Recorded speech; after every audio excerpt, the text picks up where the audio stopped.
Hello mo, welcome back to my channel. This is Oray Kikku reporting from Ireland. పులి లేదు పిచ్చకాయ లేదు abroad వచ్చినాక అందరు పిల్ల అవ్వాల్సిందేమో. ఐర్లాండ్ లో కాకులను చూస్తే నాకు గుద్ద వాళ్ళ బాధ అవుతుందేమో. ఎందుకు? కాకి పుట్టుక ఉట్టి గార్డెన్ లో గడ్డి మేస్తుంది. ఇదే కాకులు గాని మన తెలంగాణలో పుట్టి ఉంటే సావు దినానికి పిండాలు, పెద్ద దినానికి ఫుల్ మీల్స్, దాంతో పాటు మంచి బ్రాండెడ్ మందు సుక్క వస్తుండే. ఇవే కాకుండా అప్పుడప్పుడు డాబా పైన స్నాక్స్ కి మంచి ఓడియాలు. మాకు ఛాయిస్లు ఉంటాయి అనుకోలేదు.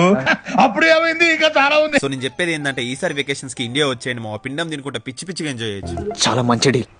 మన జాతకాలకి ఇంత అదృష్టం మళ్ళీ రాదు.